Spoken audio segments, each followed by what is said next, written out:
Primer Simposio Virtual Latinoamericano de Ciencias Sociales Computacionales y Complejidad.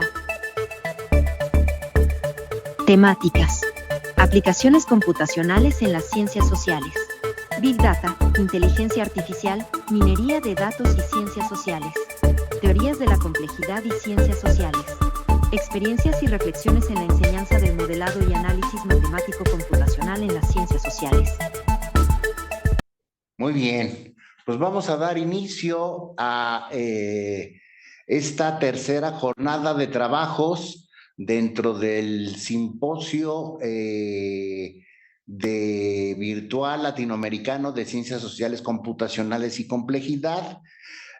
Vamos a terminar la mesa aplicaciones computacionales en las ciencias sociales con la ponencia del maestro Anthony Pérez Balcázar, quien nos presentará la ponencia Multicapitales intangibles y desarrollo endógeno emergente, análisis al desarrollo con redes neuronales, artificiales y sistemas booleanos de Kaufman. Ya Anthony está presentando la ponencia, entonces le damos la palabra. Adelante, Anthony, te cedo los micrófonos. Muchísimas gracias. No sé si se escucha bien. No sé. ¿Corta? Sí, se escucha bien. Bueno, agradezco el espacio para hacer un poco de difusión sobre lo que he estado trabajando dentro del programa del doctorado y parte de los resultados que se han encontrado. Quizá aquí hago hincapié que no me meto en nada de modelos matemáticos ni en una cuestión que tenga que ver con cuestiones más numéricas. El discurso es un poco en torno a los resultados un tanto cualitativos y formativos en torno a la investigación que se ha estado elaborando. Se hace una breve comparación en dos comunidades, una que tiene que ver con la comunidad de Aguacatlán, en San Luis Potosí, en Gilitla en específico, y en Tlalnepantla, en el estado de Morelos, de una investigación también que se viene elaborando. Entonces, lo hice de esta forma, dado que a veces en una cuestión de complejidad, a veces en la familiarización no la tenemos mucho. Entonces, esa es la razón. Quizá al hablar o definir en este entorno la definición de multicapitales intangibles o pensar que existe un enfoque teórico de ellos, pues no lo hay. Cuestión que aquí lo que trato de hacer es ir definiendo, ¿no? El trabajo o la intención de hoy es hacer esa definición de multicapital intangible desde un punto de vista de los sistemas complejos y cómo es que estos hacen que el desarrollo tienda a emerger, ¿no? Y las dos herramientas que trabajo, pues uno es con el análisis de redes artificiales, de neuronas artificiales, perdón, y bueno, con los sistemas booleanos de Kaufman. El objetivo de la exposición del día de hoy, uno es identificar la estructura del desarrollo endógeno, sobre todo el agrupamiento de comunidades, como les comentaba, no me meto un tanto a las propiedades ahorita como los de las redes, pero sí trato de hablar de este agrupamiento, que es un elemento que surge a partir de estas altas conexiones que existen entre los elementos, y bueno, de aquí una hipótesis que se plantea que el agrupamiento de comunidades pues depende de elementos altamente conexos, ¿no? Y que estos, a final de cuentas, constituyen o incentivan la aparición de nuevas comunidades, que los denomino como multicapitales intangibles, y que estas poseen dos virtudes, ¿no? Y estas dos virtudes que tienden a poseer, pues es una virtud de cohesión y una virtud de jerarquía, ¿no? Justamente bajo una conexión alta. Y la segunda hipótesis, ya con herramientas con el logo, justamente se trata con los modelos de Kaufman, analizar esta evolución, ¿no? De las configuraciones causales que surgen de estas nuevas comunidades, estas comunidades que surgen de altamente conexas en un tiempo determinado, y bueno, la hipótesis es que el desarrollo endógeno es una propiedad emergente de multicapitales dinámicos, ¿no? Que dependen de su asociación de su jerarquía y de su cohesión. Entonces, estas tres elementos o estas tres virtudes de las multicapitales que al final sí me gustaría que me hicieran ahí ciertos comentarios. Bueno, en principio el desarrollo endógeno, como bien sabemos, es un paradigma, pues digamos que no muy viejo. Si bien el desarrollo endógeno aparece por ahí en los 90s como desarrollo local, con Shalay Martín o con Vázquez Barquero y en Europa, en América Latina también se estaba desarrollando investigación, sobre todo con Sergio Boisier, ¿no? Que es un, un chileno, un investigador chileno que dedica su vida a estudiar el desarrollo endógeno y llega en uno de sus últimos trabajos es que el desarrollo endógeno lo define como esta propiedad emergente de un sistema altamente complejo, ¿no? Aparte de ser dinámico, adaptativo y altamente sinérgico. Sin embargo, todavía sin pruebas empíricas, ¿no? Lo que trata de hacer el trabajo aquí, porque se está elaborando, que ya están casi en término, es comprobar esa definición ya con pruebas empíricas. Entonces, muchas veces, el otro día comentaban que suele verse que a veces las teorías latinoamericanas no se les da cierto papel, sin embargo, considero que las tareas latinoamericanas también tienen una cierta fuerza, ¿no? En torno a entender, sobre todo la dinámica de los territorios en sus sentidos de desarrollo. Bueno, estas son dos comunidades totalmente distintas. Me hubiera gustado ponerles en Aguacatlán todo el poder que tienen en torno a su producción. Ellos se dedican a la producción de pan, podría decir que artesanal, tecnológico, porque mantienen esta parte artesanal, sin embargo, tienden a innovar constantemente sus formas de producción. Es una comunidad que a final de cuentas está tendiendo a tener una transición de lo rural a lo urbano, lo que ha afectado mucho, en cierta forma, sus comportamientos. Sin embargo, el desarrollo tiende a verse presente dentro de la comunidad de Aguacatlán. En contraste con Tlalnepantla Morelos, una comunidad dedicada específicamente a la producción de nopal verdura. Sin embargo, también producen aguacatejas y algunos cítricos, ¿no? Pero lo que es el nopal verdura y el aguacatejas son sus dos principales actividades económicas que tienen. Mientras Tlalnepantla tiene una población de aproximadamente de 8,000 habitantes, Aguacatlán tiene aproximadamente 1,250 a 1,300 habitantes. Digo, poblaciones totalmente distintas en sus niveles de población, pero con dinámicas similares, ¿no?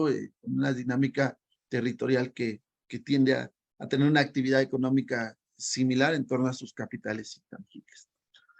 Bueno, ¿para qué se utilizan los sistemas complejos? ¿No? En principio, desde mi punto de vista, pues es una herramienta, primero es teórica, ¿no? Nos da ciertos conceptos que tienden a ser formalizados en distintas áreas, en este caso en las ciencias sociales, y bueno, también nos sirven como una herramienta metodológica, ¿no? Y en este caso yo lo que utilizo son redes bayesianas, y pues lo que me permite es conocer estas estructuras del sistema, y justamente comprender mejor el mundo, ¿no? Decía, por ahí no recuerdo el autor, dice, entre más complejizado está el sistema y entre más elementos encontremos, mejor comprensión del sistema tenemos. Entonces, hasta ahí nos vamos con esa herramienta.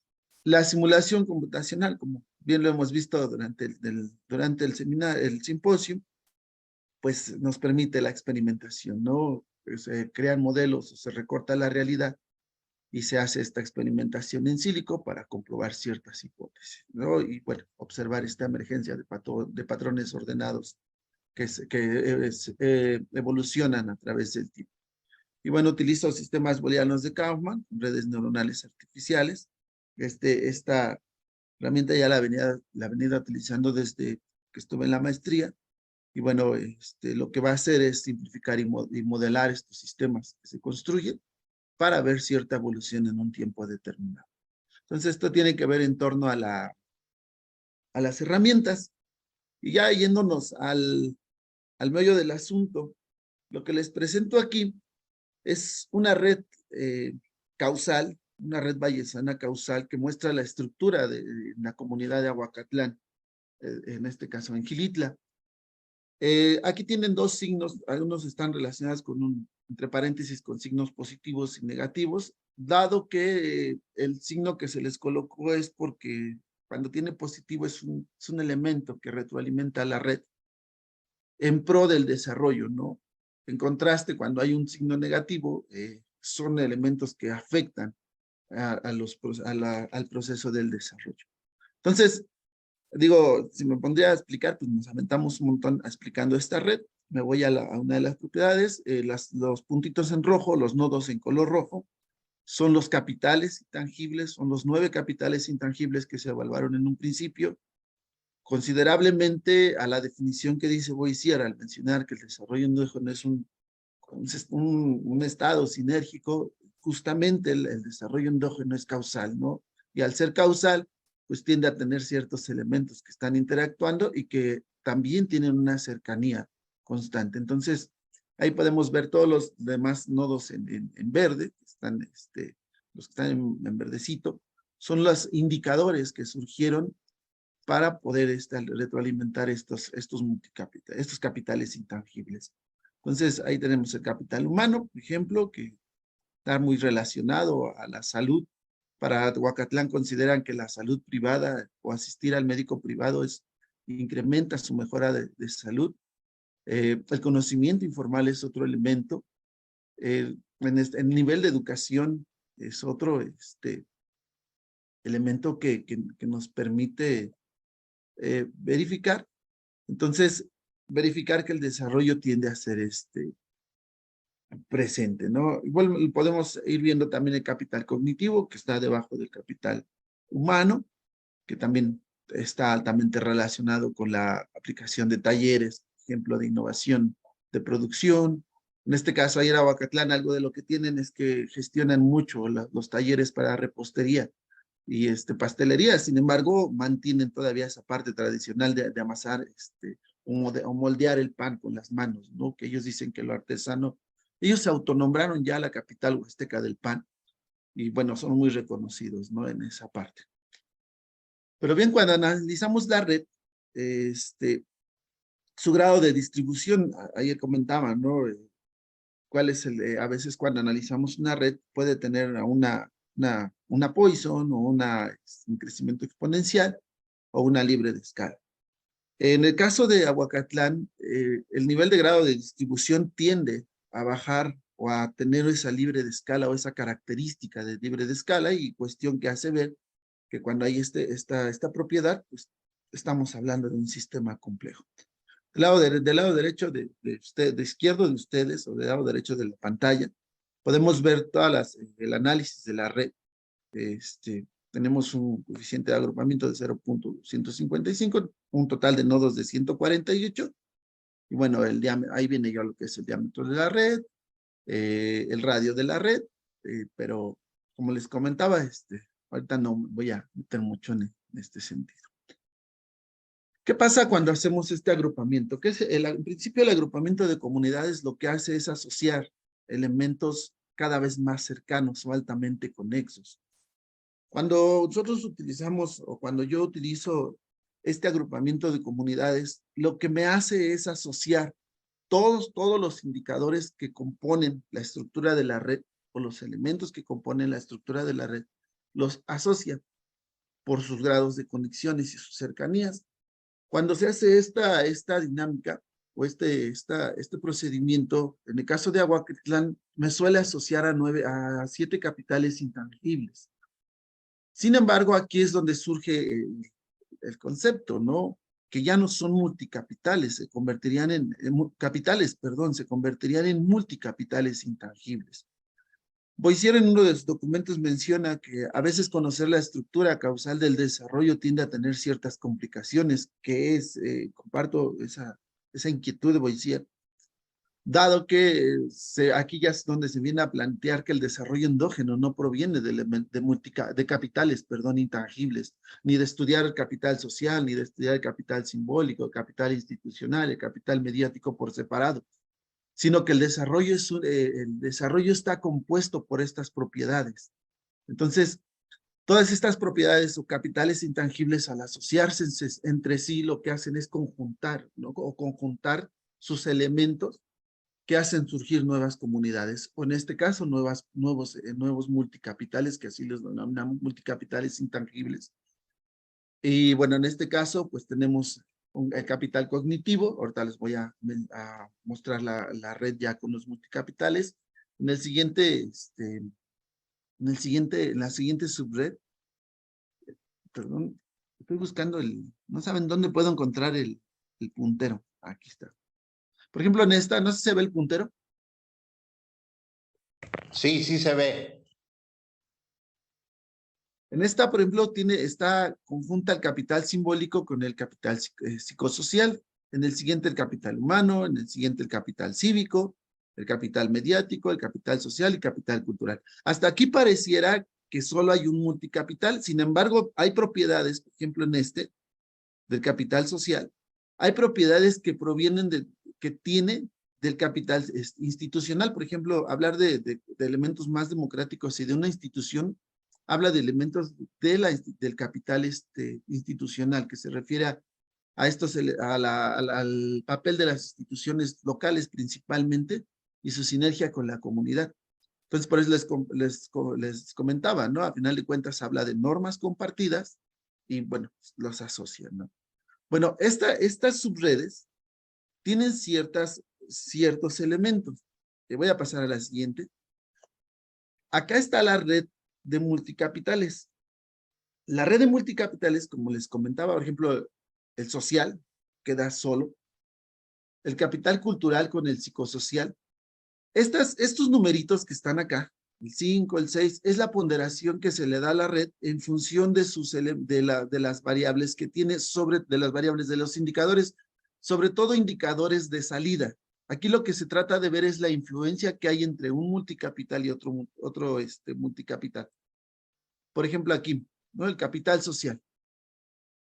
Tiene muy pocos elementos de salida, ¿no? Muy pocos enlaces. Sin embargo, el peso de estos indicadores es mucho. Por ejemplo, aquí que tengo el 4, del capital social se va hacia el capital cívico institucional, que es su grado de influencia. Podríamos decir que esta ponderación de 4, el grosor del enlace, se refiere al nivel de influencia que tiene el capital sobre otro. Por ejemplo, aquí capital simbólico, mediático simbólico, su nivel de influencia podría ser que es mucho mayor hacia el capital simbólico social, que es su nivel de influencia de mediático simbólico al capital cívico institucional. Entonces, la influencia es mucho más grande de este multicapital al capital simbólico. Entonces, estos serían los multicapitales intangibles. Vuelvo a comentarles.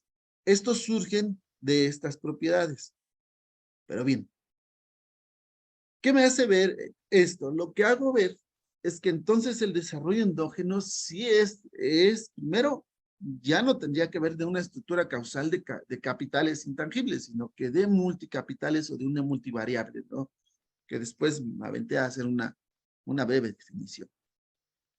En comparación con Tlalnepantla, este es Tlalnepantla, Morelos, ¿no? Igual es una comunidad con una experiencia de desarrollo endógeno. Si se dan cuenta, igual aparecen, la mayoría son elementos en positivo, gestión de recursos, más comunicación, más proyectos productivos. Aquí les quise poner una red Audi Green, con los enlaces de salida, sobre todo para ver qué influencia tiene. Y aquí la comunicación y la cooperación en Tlalnepantla, Morelos, pues es elemental, ¿no? Si no hay comunicación, no hay cooperación, y indefinidamente pues no habría este proceso de desarrollo. Lo que está en verde, estos que están acá, pues son los capitales intangibles, capital simbólico, cívico, cultural, y bueno, toda la estructura causal. Igual, si nos percatamos, aquí hablamos de 121 nodos. Cuando hace uno la correlación de la ley de potencias en ambas redes, me olvidó comentarles que su correlación está por arriba del 0.93. Entonces, como les comentaba, tiende a tener una tipología libre de escala, y pues se podría hablar de un sistema complejo. No me meto en las demás propiedades, como les comentaba. Esta es la red de agrupamiento de comunidades. Aquí se dan cuenta, ya no son 7 nodos como en la 7 multicapitales, sino habla de, aquí son 8 multicapitales, igualmente asociados. Si se dan cuenta, aquí en este primer subgrupo o subred o multicapital, está asociando el capital cultural, el capital social y el capital mediático en uno solo. En el siguiente, pues habla de capital psicosocial y simbólico. En el de abajo, pues habla de un capital cognitivo. En el otro, capital cívico. En estos no aparecen los multicapitales, pero eso no quiere decir que no tenga nada que ver en la red. Lo que hace ver estas que están acá es que estos provienen de los indicadores de capital intangible. Espero no enredar mucho, pero quisiera explicarlo más fácil, ¿no? Entonces, esto también se le da una etiqueta, ahorita lo vemos en la siguiente red, y bueno, esta es la red de Tlalnepantla, Morelos.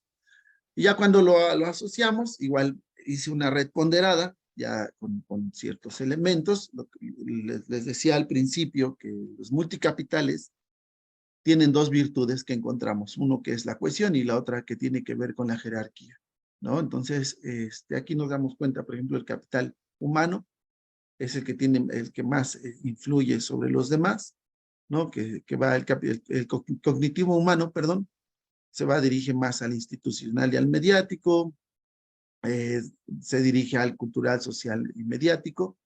Entonces, aquí igual se les fue dando una ponderación. Por ejemplo, este que está aquí, el humano y el cultural, pues tiene una ponderación de 5, es decir, que influye demasiado en este indicador. Su nivel de influencia hacia esta multicapital es muy grande. Y pues después, ahorita en la dinámica que veamos, se nota en la evolución al tiempo, se nota la dinámica. Bueno, ¿a qué me ha llevado todo estas dos partes, no? Primero, a definir lo que es una multivariable desde el punto de vista de la investigación. Probablemente, no lo sé, exista ya una definición, pero para mí la multivariable se refiere a una fuerte asociación entre elementos que componen una red altamente conexa, ¿no? Que pueden ser vidas humanas, neuronas, etcétera, que en su nivel de cercanía construyen nuevas subredes conectadas entre sí, cuyas virtudes son la jerarquía y la cohesión. Entonces, para mí, esa es una multivariable, pero aquí la pregunta, bueno, entonces, ¿qué es un multicapital intangible? También lo definí, son iguales las definiciones, solo lo adapté, y para mí un multicapital intangible desde la investigación que estoy haciendo, es entendido como una fuerte relación entre los elementos que componen la red de capitales intangibles, cognitivo, simbólico, cultural, institucional, psicosocial, social, cívico, mediático y humano, que en su nivel de cercanía inciden en la construcción de nuevas subredes o multicapitales intangibles conectados entre sí, cuyas virtudes son la jerarquía y la cohesión. Esa es una definición que sacamos de la investigación doctoral. ¿Y qué es la jerarquía de los multicapitales intangibles o de las dos virtudes? Uno, la jerarquía se va a referir al número de nodos que integran los multicapitales intangibles. Es decir, cuando un número de nodos n sea mayor al número de nodos n de otro multicapital x, habrá una mayor jerarquía. Entonces se refiere al número de nodos que tiene el multicapital o la multivariable. Y estos nodos obviamente tienen atributos que comparten, por ejemplo, ahí pongo, ¿no? Características comunes o relaciones funcionales similares, los cuales influyen entre ellos, y multicapital y directamente hacia otro multicapital. Y la cohesión la defino como la capacidad de influencia que tiene una red, un multicapital, hacia uno o más subredes, pero jamás a sí misma. Y esto está determinado por el número de enlaces L de la red sobre otras subredes y que son ponderadas, como en este caso lo hice. Y la ponderación, pues yo la defino como el grado de influencia de una red hacia otra red. Pero bueno, esto es lo que surge en términos teóricos de la investigación que ahorita mostramos. Ya con sistemas booleanos, esta red que está aquí es de Ahuacatlán.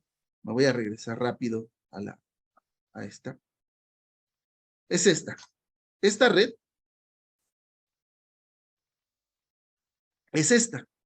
¿Por qué la dejo así Los unos se refieren a la condición inicial, es decir, que son inhibidores, están encendidos, perdón.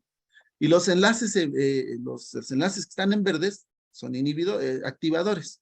Aquí no pongo ningún enlace inhibidor, aparecería en rojo porque en estos dos casos que presento, la mayoría de la red lo que hace es se retroalimentan positivamente, no afectan en cierta forma la negativa. Por ejemplo, en Aguacatlán, algo curioso que en la pandemia tuvieron la capacidad, le cierran las rutas comerciales para los que surten la materia prima, pero Aguacatlán lo que hizo ante esa adversidad, que después lo definí como una resiliencia productiva social, lo que hicieron ellos fue organizarse y como no podían salir todos porque incrementaban los gastos de producción, lo que hicieron fue dentro de su organización que se llama Expoferia, al que tenía una camioneta le dijeron que se dirigiera a Ciudad Valles o a Jalpan, a Querétaro, a traer la materia prima.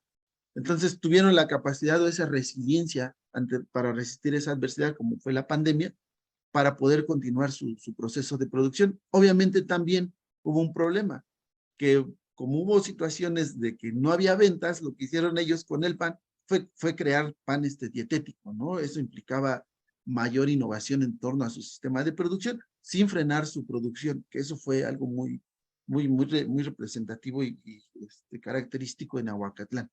Entonces, por eso todos están en verde. ¿Qué pasa cuando hacemos que evolucionen? Cuando hace que se evolucione desde esa misma condición. Nos lleva a un estado estacionario, para el factor 34, donde el capital social pues nunca se va a terminar, ¿no? Ni el simbólico, ni el psicosocial, como les comentaba. Ahí sí existe dentro de las personas esa parte de seguir saliendo adelante, ¿no? De creer en un futuro, del uso de la palabra. El capital simbólico se refiere al uso de la palabra, a la capacidad de mover imaginarios sociales, ¿no? Y esos no se terminarían. ¿Esto qué me hace ver? Que es el capital social, el simbólico y el psicosocial, el que permite que el desarrollo en la comunidad de Aguacatlán siga evolucionando constantemente, ¿no? Y que el desarrollo entonces tendría que apegarse mucho a esos mensajes simbólicos. Por ejemplo, ese mensaje simbólico de publicidad que genera la institución, incrementan las personas las ganas de seguir saliendo adelante, ¿no? Esas ganas de cooperación, de solidaridad entre ellos, de bien por un bien común, ¿no? En unas reuniones que tenía con ellos me decían, ¿sabe qué? Nosotros trabajamos sin competir, ¿no? Y esa definición de trabajar sin competir dices, solo se ve o podríamos verlo en casos de pequeña escala. Después jugué con la red y aquí puse un estado, quité esos dos que quedan. Dije, vamos a ver qué pasa si quito estas dos y lo que les comentaba, ¿no? Digo, a ver, si no hubiera capital sociales, no hubiera cooperación, solidaridad, ayuda mutua, confianza interpersonal, no hubiera mensajes simbólicos, la capacidad de la palabra para mover imaginarios sociales, poder de convencimiento, no hubiera fe en el futuro, miren lo que va pasando, ¿no? Al siguiente paso de tiempo nos lleva a un estado 83 y se empiezan a tener cierta evolución. Al siguiente paso de tiempo nos lleva al estado 85. Ya se apaga el capital cívico institucional. Allá en Aguacatlán, la institución pública ha servido como un gestor, no como aquel que promueve el desarrollo. No, el desarrollo surge en la comunidad. La institución pública es un gestor, sobre todo, para promocionar su expoferia y continuar, tratar de mantener a través de programas sociales esta distribución de la materia prima a menor costo. Entonces, es algo curioso. Pero ya en el siguiente estado nos lleva a un estado cero, ¿no? Es decir, que el desarrollo se tendría a acabar. O sea, si nosotros quitáramos lo social, lo simbólico y lo psicosocial, el desarrollo se acabaría, ¿no? Y eso es algo que habría que crearse, de considerar. Me voy rápidamente con Tlalnepantla. Igual, respeté la red.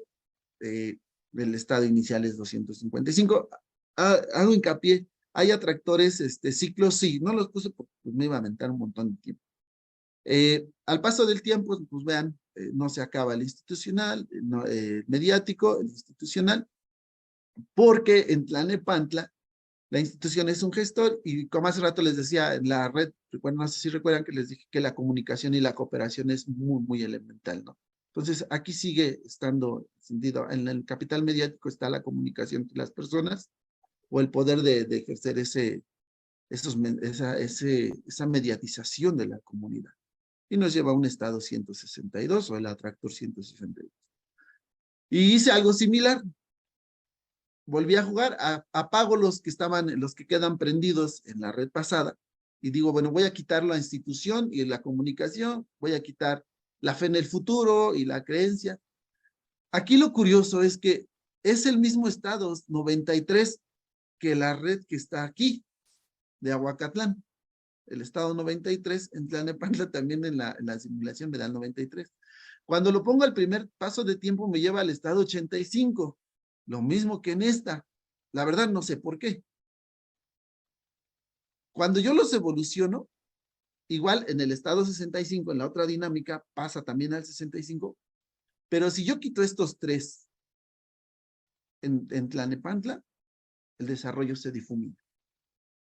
Les digo, no sé por qué me dieron esos estados, la verdad, no sé por qué coincide el estado 93, 85, 65, 0, no sé, ¿no? El número de nodos no es el mismo, porque en uno tienen 7 nodos, en la de Ahuacatlán son 7 neuronas, estas, y en Tlalnepantla son 8, no sé realmente por qué me dio eso. Bueno, ¿a qué me lleva eso? Para terminar. Uno, es que hay una posibilidad abierta teórica de crear esa parte de la teoría de los multicapitales intangibles.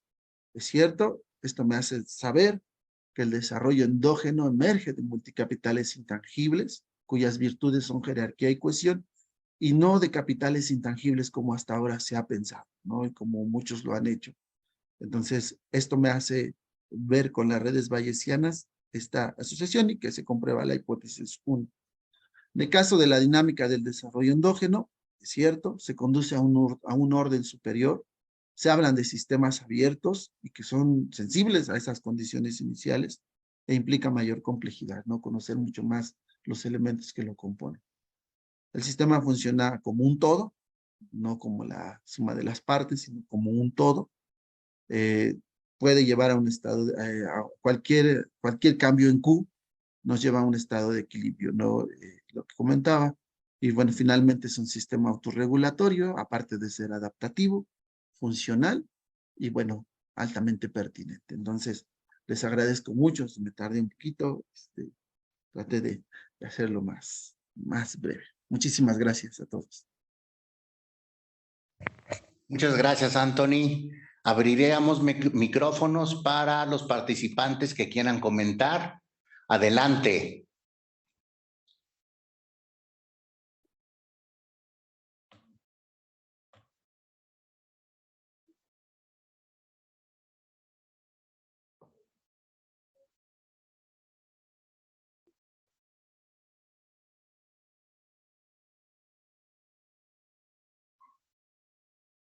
Adelante, quien quiera comentar.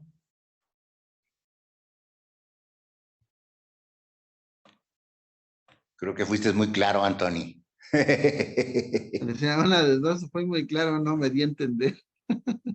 Cualquiera de dos, así suele pasar. No, muy bien.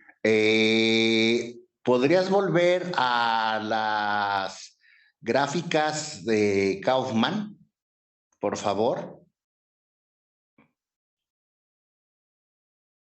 Yo sí tengo algunas dudillas por ahí.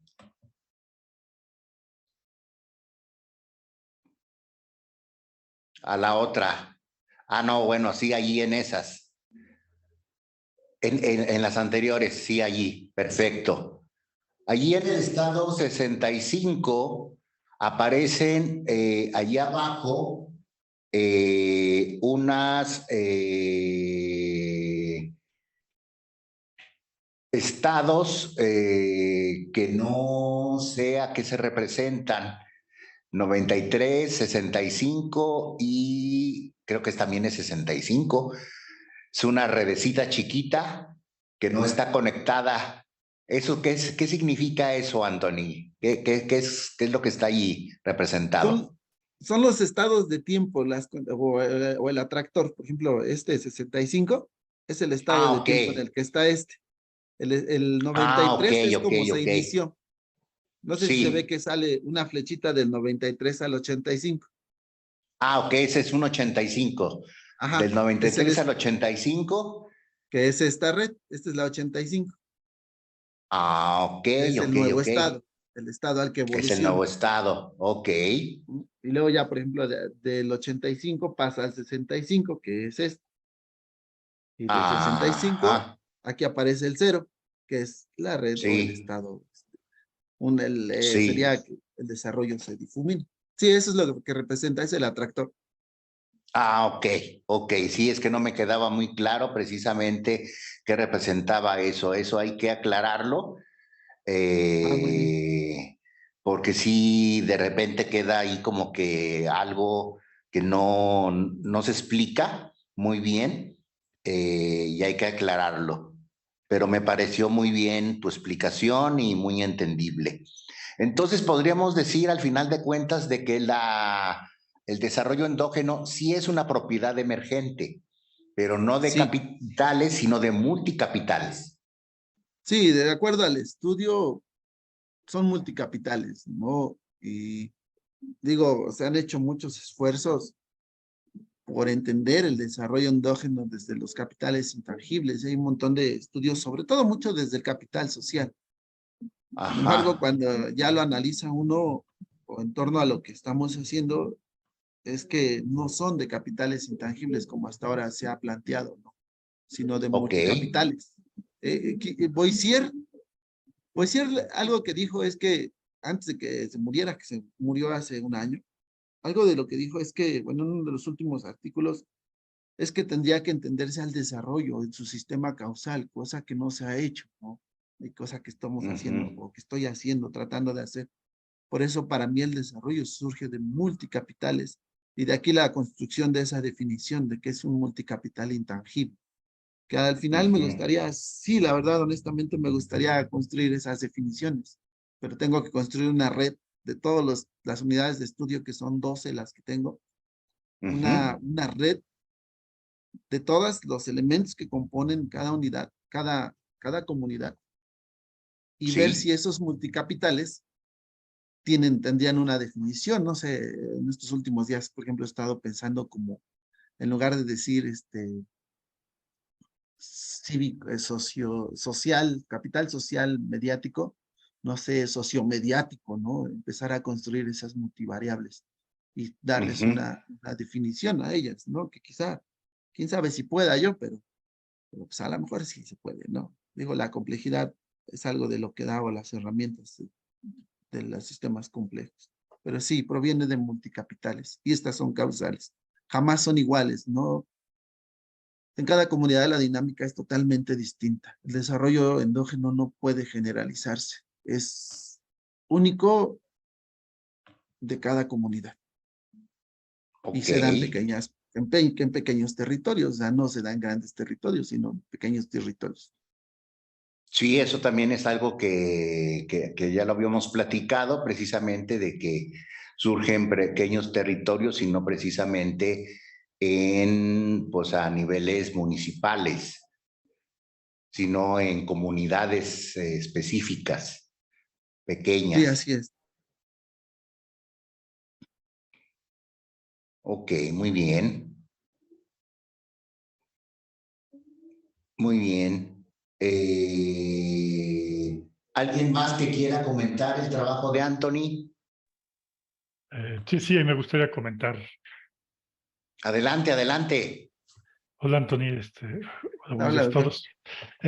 Pues veo que es similar al trabajo de maestría. No sé si la primera es si has hecho más entrevistas para tener más pruebas, mayor valor, no sé si me sé la palabra mayor valor, pero sí más muestras para hacer una mejor estadística. Eso sería interesante. Esa es una. La otra es justo lo que andaban comentando ahorita, que se da en pequeñas regiones. Sin embargo, el desarrollo, aunque el desarrollo endógeno es importante, también tendría que ver con el desarrollo, pues, entendido más general, como bien lo mostrabas aquí, de que cada comunidad pues tenía una actividad dominante económica, a eso me refiero, y eso implica necesariamente pues comercio e interaccionar con sus con la misma región o regiones un poco más extensas, dependiendo de dónde vendan sus productos. A lo mejor lo del pan sí es más local, pero digamos el otro que es más de agricultura, pues seguramente mandan sus productos a otra parte. Mi punto aquí es cómo pegas este desarrollo regional con el desarrollo endógeno, aunque ahorita acabas de decir que no está pegado, pero ¿cómo propondrías pegarlo justo para que no sea una excepción de la región y que más bien se desarrolle toda la región tratando de hacer estas interacciones a lo mejor comerciales, culturales entre municipios de una misma región, pues para darle fortaleza, ¿no? Ya vemos que en general, pues el desarrollo mientras más diverso sea, es decir, que no dependa de una o dos actividades económicas, es más complejo, pero además es más estable. Entonces, tiene sentido preguntarse por un desarrollo regional donde tengas no solamente una o dos actividades predominantes, sino varias actividades y entre ellos pues vayan comerciando y tratando de satisfacer sus necesidades. ¿Sí? Entonces, esa sería mi pregunta. Gracias.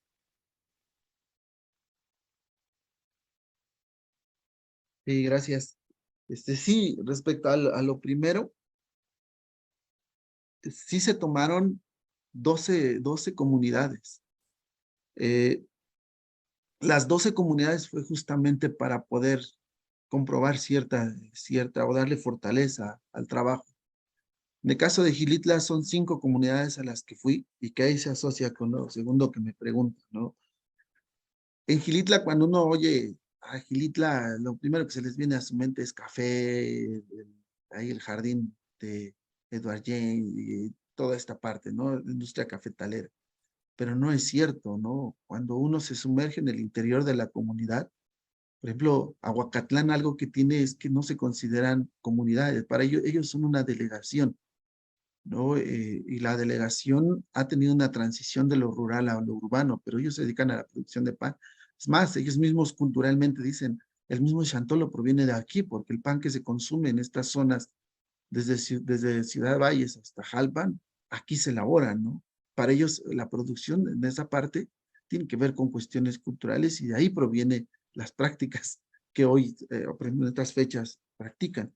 Ahora, si uno se va más hacia abajo, que es dentro del mismo Xilitla, estuve en el Naranjal 2, en Iztacapa, en Rancho Nuevo, en La Mojonera. Por ejemplo, en el Naranjal 2, su actividad no es tanto el café, ¿no? Es la vainilla.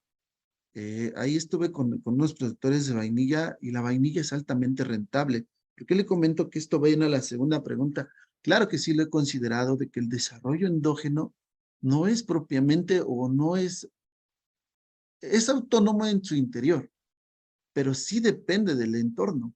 Sobre todo, digo, hace un año, no me dejará mentir el doctor, en un artículo que salió de una materia en el doctorado, que lo que traté de hacer es que bajo las posturas de Saskia Sassen sobre la ciudad local, o la ciudad global, como ella lo menciona, también el desarrollo endógeno es una localización global, ¿no? O sea, no es que surja de ahí nada, surge adentro, sí, pero tiene que ver, ¿por qué? Porque cambian sus marcos institucionales, primero, porque a nivel global las instituciones cambian. Cambian las redes transfronterizas a las que ella se refiere como redes comerciales. O sea, la dinámica de mercado hace que cambie la dinámica de mercado en el interior, ¿no? La tecnología, los medios de comunicación es otra variable que al cambiar en el exterior también cambia en el interior o la dinámica en el interior de las comunidades. Por eso yo sí digo, ¿no? Que el desarrollo endógeno es una localización global, o quizás se encuentra en medio, no lo sé, ¿no? Quizá o se encuentra aquí en medio y es el que conecta, o a lo mejor está aquí o ya está insertado en la globalización.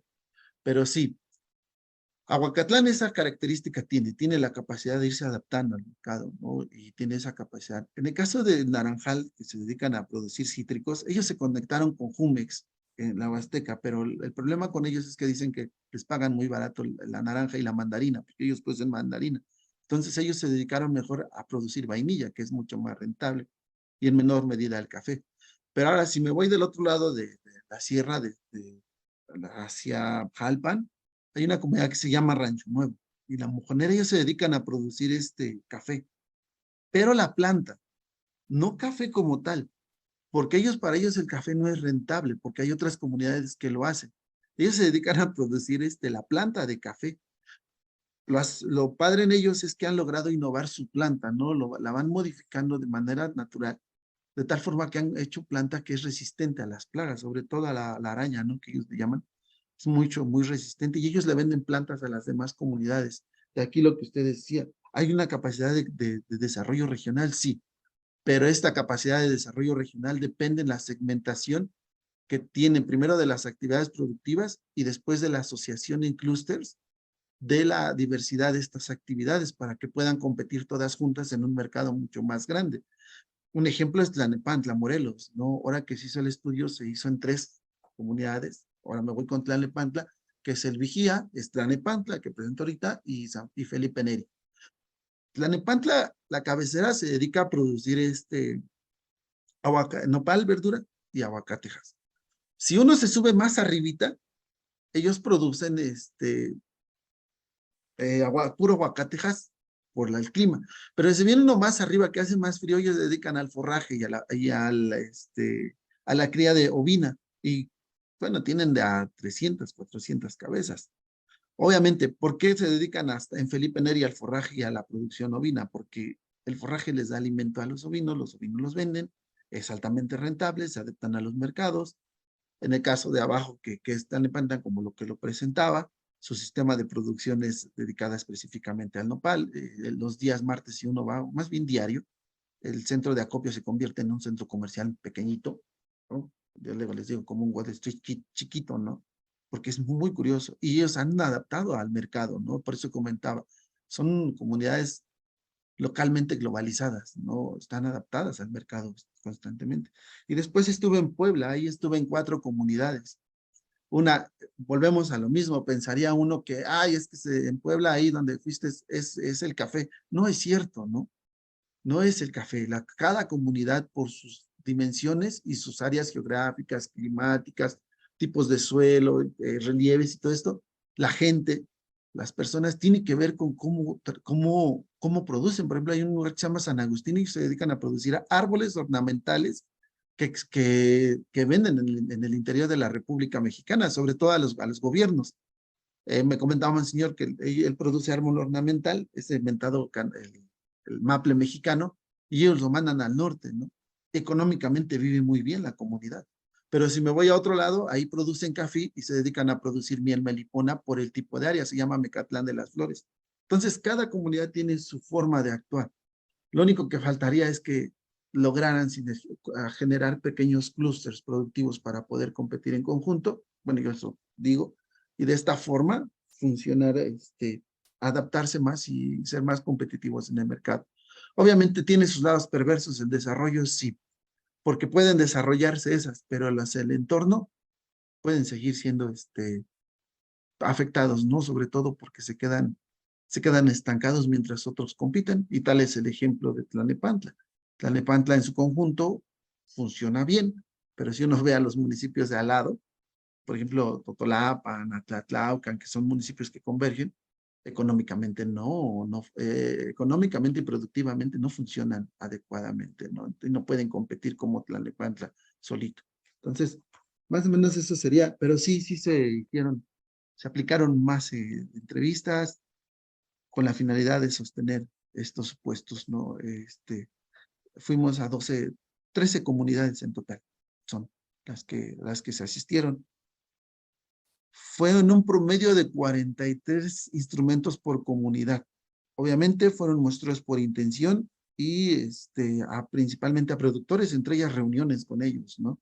Que se hicieron bajo un poquito de etnografía para poder hacer el estudio. Pero sí se ha hecho más grande el estudio. Por eso ahora ya el atreverme a definir qué es un multicapital y decir que el desarrollo proviene de multicapitales. Y bueno, otra pregunta de las comunidades que estudiaste, ¿hay alguna organización, digamos, formal como cooperativas? ¿En qué porcentaje y si es algo extendido o es realmente, es más, no sé, como jerárquico en el sentido de que sea una sola familia, una empresa, un cacicazgo, etcétera, etcétera? Esa es la pregunta. Eso es interesante, doctor. ¿Por qué?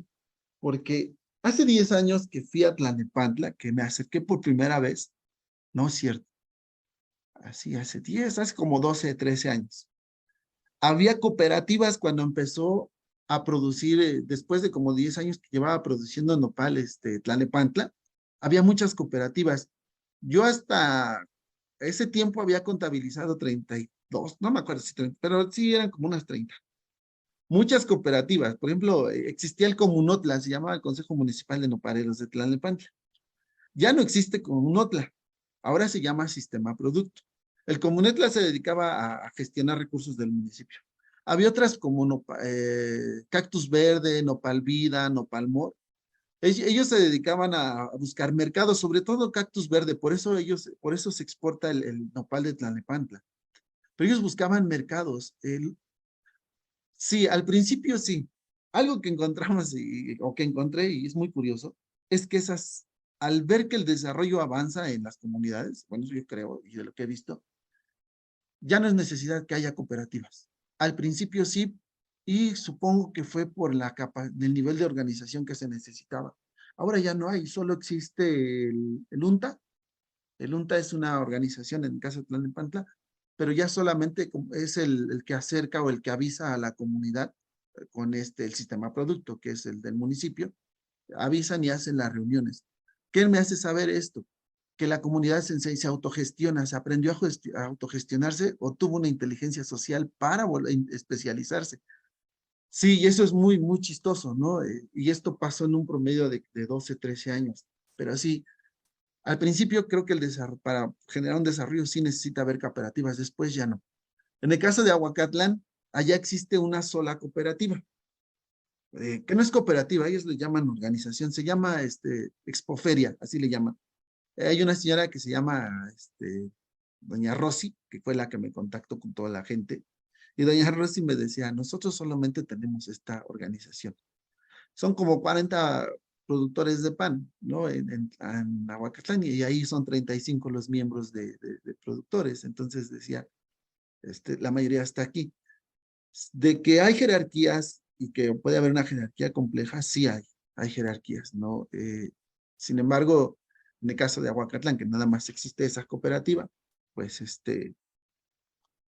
no hay, bueno, esa organización productora, no hay como tal una jerarquía. Quizá pueda haber jerarquías entre los miembros, pero le comento que ellos decían, nosotros trabajamos sin competir, ¿no? Aquí el chiste es que todos nos beneficiemos.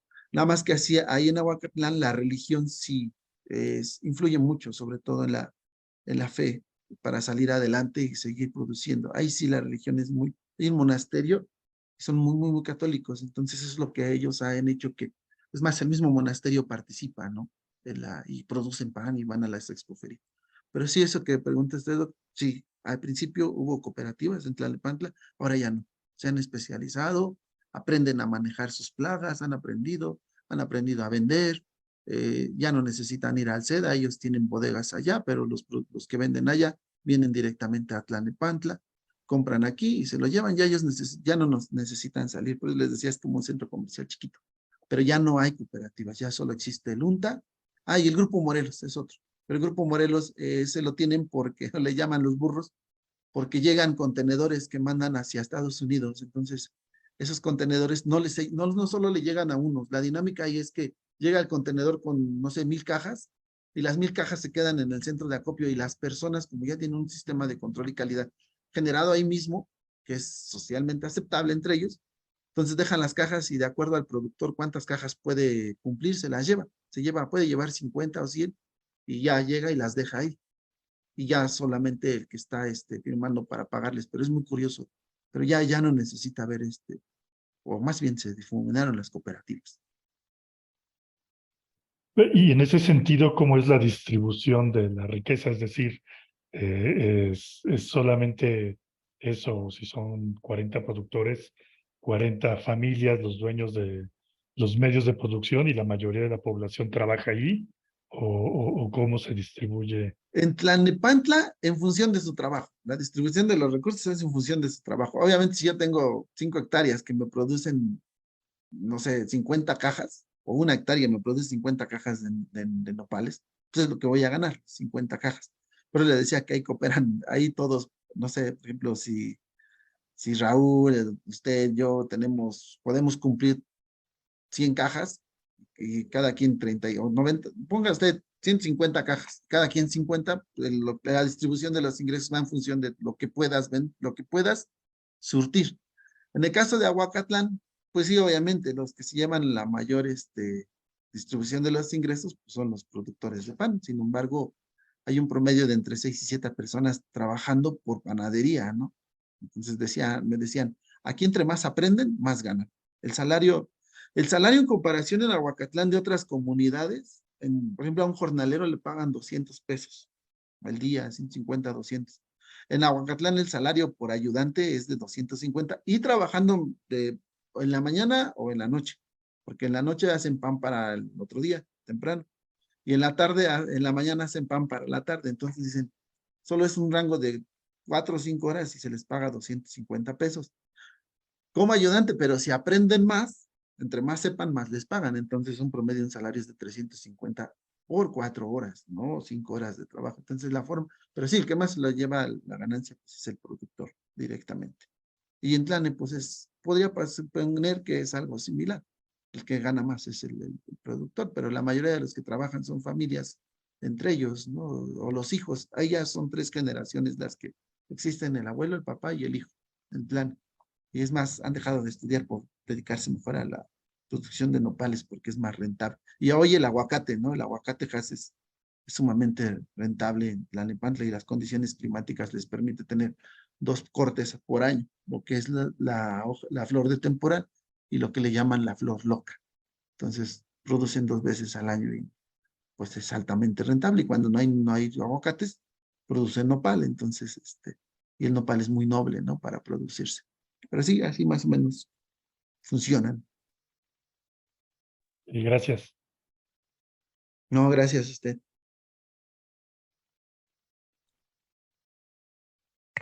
¿Alguien más quiere comentar el trabajo de Anthony?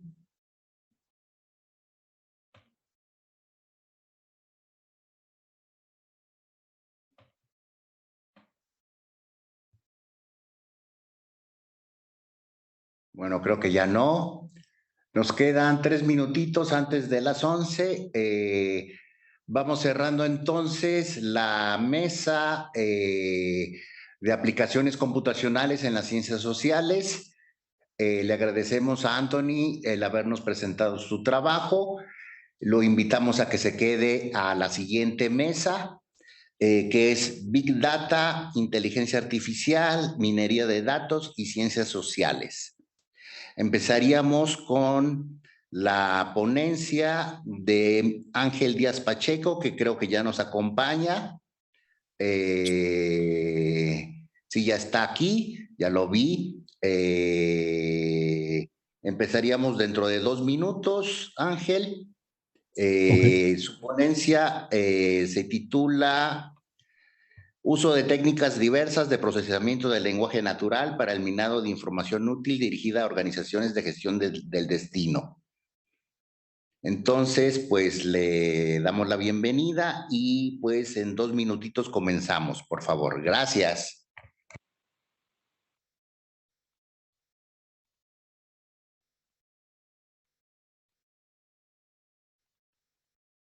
Ángel, si quieres ir poniendo tu presentación para que no haya ningún problema, verificar que todo esté funcionando.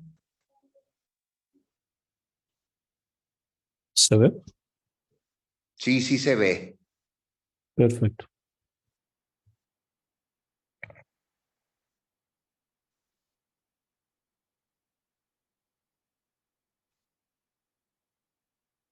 Usted me indica cuándo comienzo, ¿ok?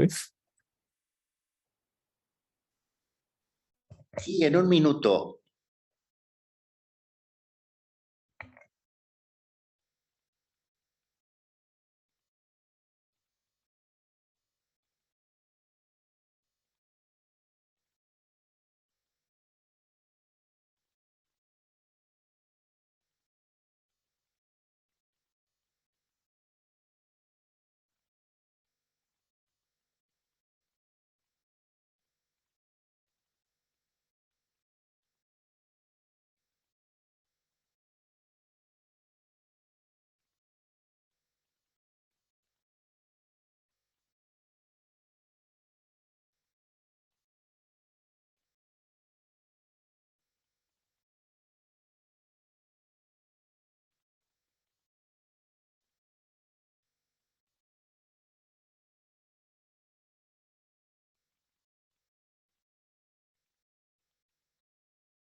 Ok, adelante Ángel, puedes comenzar.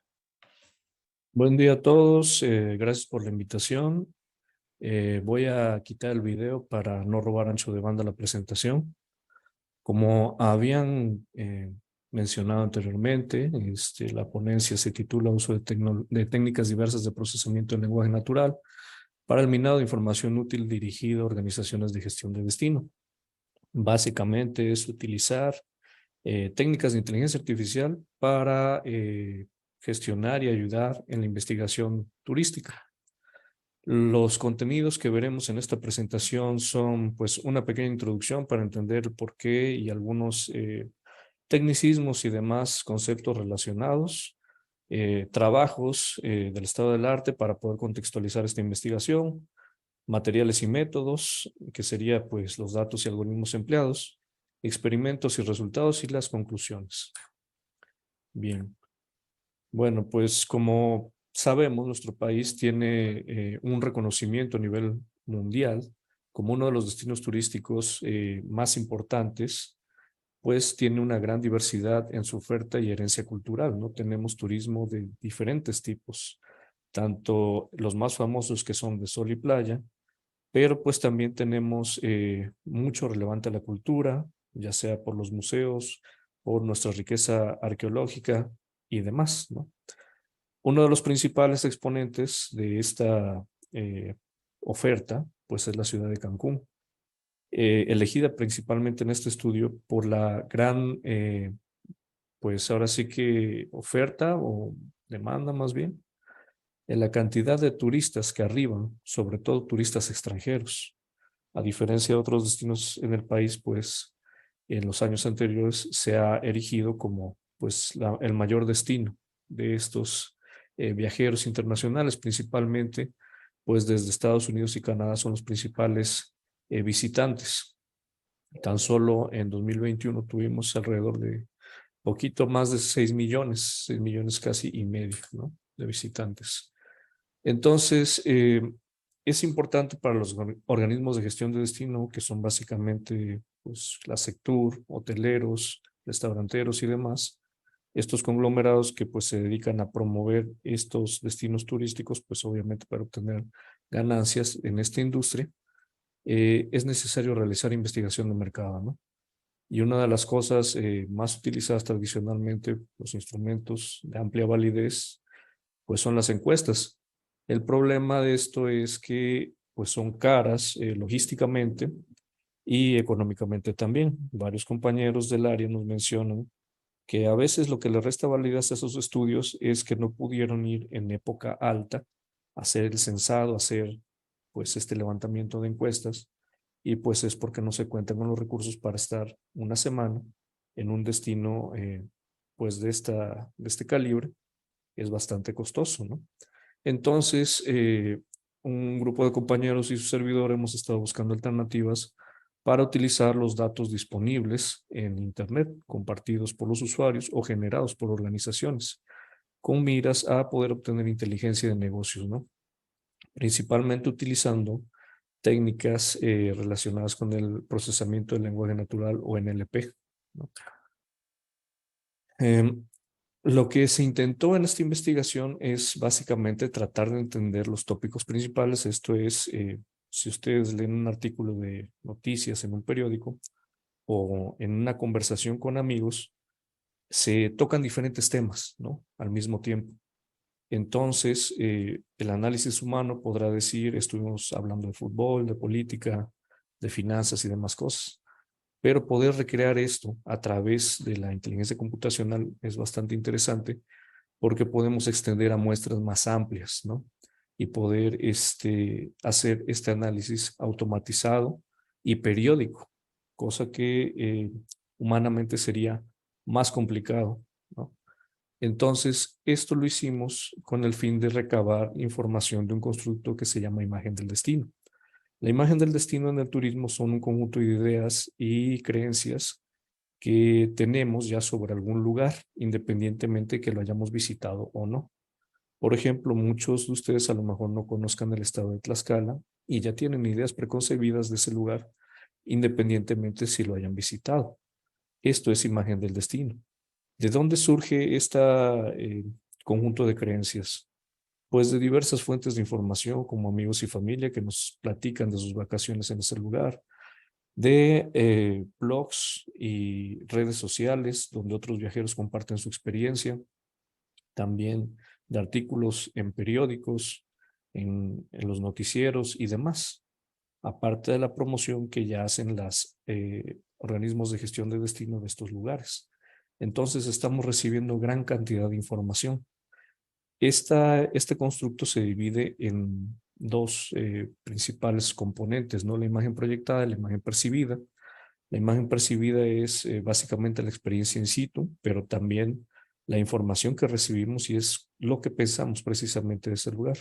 La imagen proyectada es la información que se quiere proyectar, ahora sí valga la redundancia, de ese lugar, ya sea con fines comerciales o simplemente por opiniones libres de agentes autónomos, como pueden ser otros turistas, o en este caso, artículos de noticias de diarios electrónicos. Quisimos averiguar cuál es la imagen que se proyectaba desde estos lugares de Estados Unidos y Canadá con respecto a este destino en particular, en Cancún. Y esto lo hicimos a través del análisis de noticias en línea publicados en el portal Google News. Recolectamos todas las noticias publicadas en este portal en periodos seleccionados. Fue de 2021, de 2020 a 2021, me parece, de julio a julio. Y pues todas aquellas noticias que tuvieran que ver con Cancún fueron recolectadas. Entonces, ¿qué es lo que hicimos también? Hicimos una comparación de diversos métodos, tanto métodos clásicos como métodos más modernos, para ver cuáles nos pudieran rendir más información estratégica para la toma de decisiones. Trabajos relacionados. Este tema no es nuevo.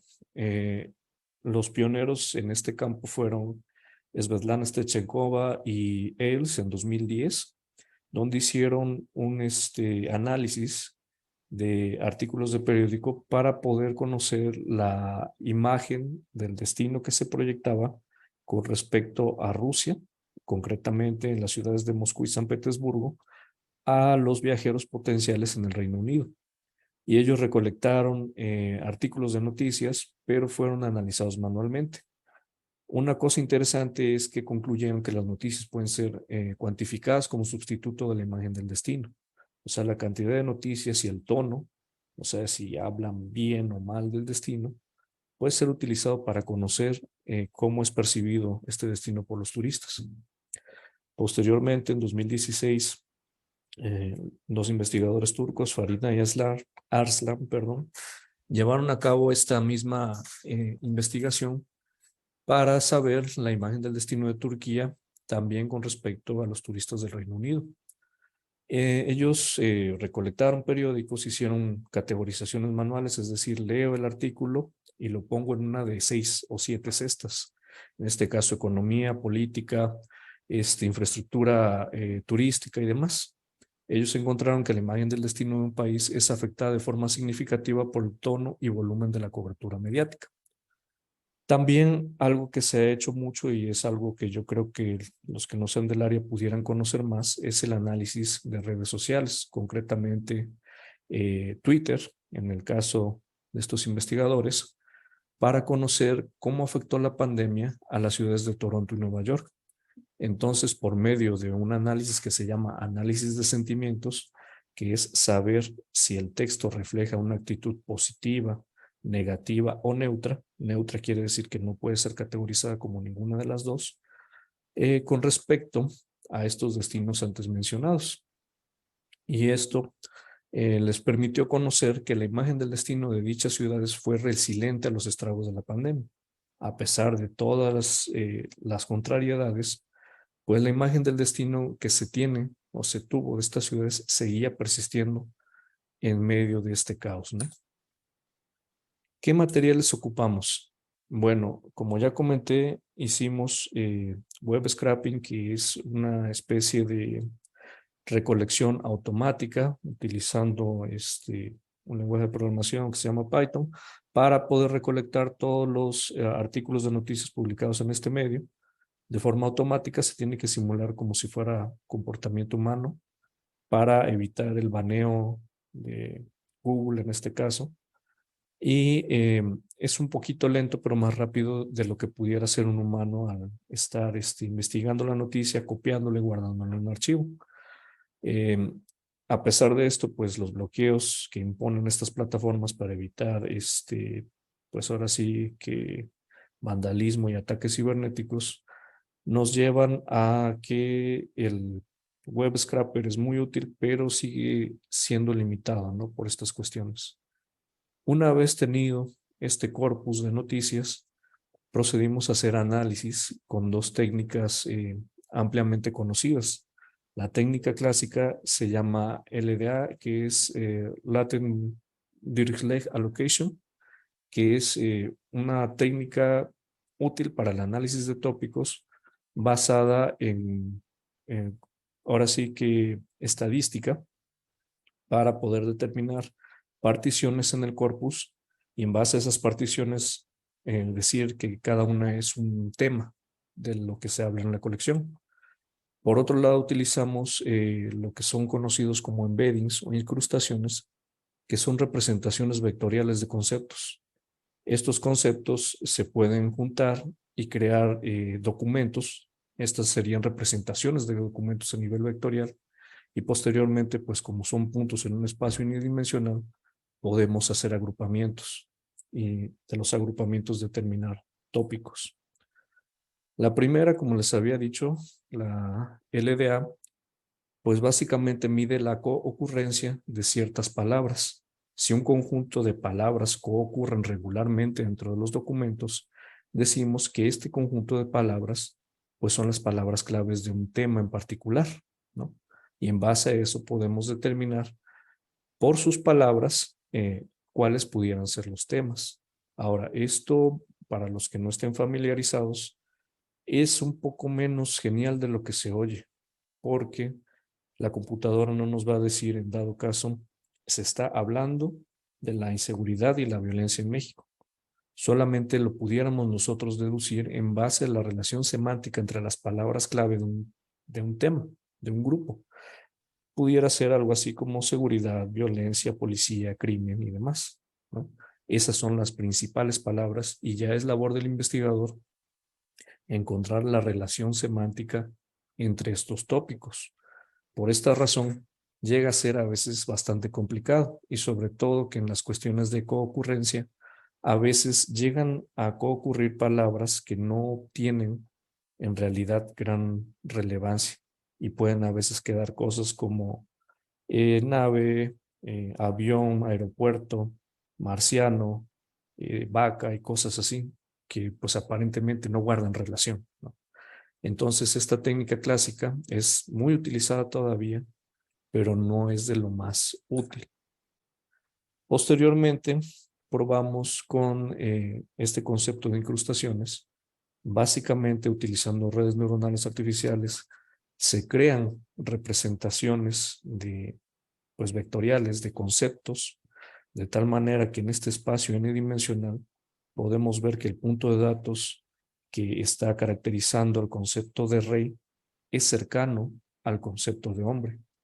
Y similarmente, podemos hacer analogías como que rey menos mujer se convierte en reina. O ver similitudes como que España y Madrid son cercanos, al igual que Italia y Roma, pero no lo serían, por ejemplo, España de Berlín. Sería más bien España de Alemania, ¿no?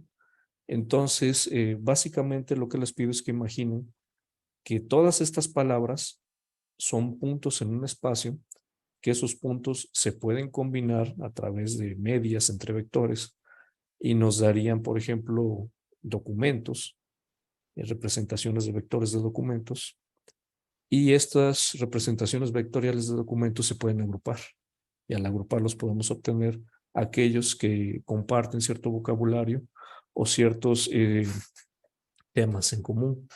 Y en base a eso, pues podemos ir creando la segmentación del corpus en tópicos.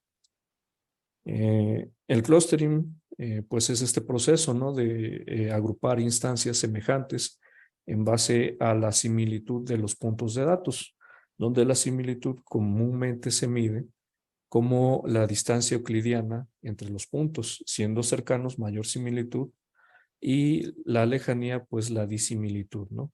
Entre más cercanos y diferentes sean de otros grupos, se consideran clústeres bien formados. Entonces, uniendo esos dos conceptos de los puntos de datos, los embeddings y los clústeres, pues así es como se forma la idea de la segmentación de tópicos. Lo que hicimos fue recolectar el total de todos los artículos publicados en un intervalo de tiempo, me parece que fue de julio de 2020 a julio de 2021, por ser los periodos de alta vacacional en Cancún durante un año.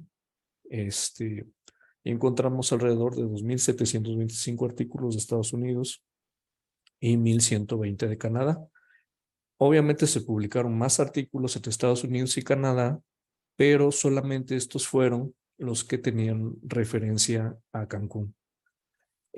Para poder hacer este estudio y reducir factores de confusión, descartamos los artículos que no fueron escritos en inglés. Esto es los artículos en francés de Canadá, ¿no? Porque pues ninguno de los investigadores podríamos evaluar si realmente las palabras clave producidas para los documentos en francés tendrían algún sentido semántico. Entonces nos limitamos nada más a lo que nosotros conocíamos. Posteriormente al proceso de filtrado, pues nos quedaron menos artículos, pero aún así relevantes para poder hacer este análisis. Y utilizamos una métrica que se llama UMass, que es una prueba que consiste en ir verificando diferentes particiones del corpus hasta determinar una que tiene mayor coherencia. Y en base a eso, saber cuántos son los temas de los que se está hablando en un corpus de documentos. Esto pudiera parecer trivial, pero ninguna técnica de inteligencia artificial es capaz de decir a priori cuántos temas o cuántas segmentaciones puede haber. Esto es generalmente probando diferentes números. Un nivel encima de eso es hacer las pruebas, pero también en base a la coherencia semántica de lo que nos va produciendo. Si, por ejemplo, nos salen 4 clústeres, 3 tienen sentido y el cuarto son palabras clave al azar, de las cuales no podemos formar una sola idea de a qué se refieren, pues ese es descartado y solamente nos quedamos con los 3 anteriores. Lo que encontramos fue que había 3 tópicos interesantes para los artículos de Estados Unidos y 4 tópicos para la colección de Canadá. Estos son los resultados de los tópicos detectados con el análisis LDA. Como podemos ver, nosotros le pusimos estos nombres sencillos: turismo, seguridad general y viaje, que son caracterizados por estas palabras clave. Para turismo, pues todos los conceptos que tuvieran que ver con este concepto es hotel, resort, beach y Riviera Maya y demás. Y seguridad en general, como pueden ver, a pesar de que hay dos asuntos o dos temas importantes ahí, bien diferenciables, que uno son la seguridad sanitaria durante la pandemia y por otro lado es la violencia y la seguridad contra el crimen, pues LDA no es capaz de hacer esa separación. También vimos que muchos artículos hablaban acerca de condiciones de viaje, rutas aéreas y demás, y también nuevas rutas marítimas por los cruceros. Para Canadá pudimos identificar 4. El indeterminado es porque no pudimos hacer coherencia en base a las relaciones semánticas entre estas palabras clave. Esto nos deja con los mismos temas anteriores, pero pues no nos está aportando demasiada información, sobre todo por la parte del tema indeterminado. Posteriormente, con la técnica basada en embeddings o incrustaciones y la clusterización de estos puntos de datos, pues pudimos sacar patrones más sutiles e interesantes. Aquí, por ejemplo, podemos ver que habla particularmente de los hoteles. Aquí sí sigue sin poder hacer la separación entre crimen y medidas sanitarias, pero ya es un poquito más acotado. Posteriormente también vimos que había todo lo relacionado en eventos, festivales deportivos, festivales culturales que iban a llevarse a cabo en esta ciudad.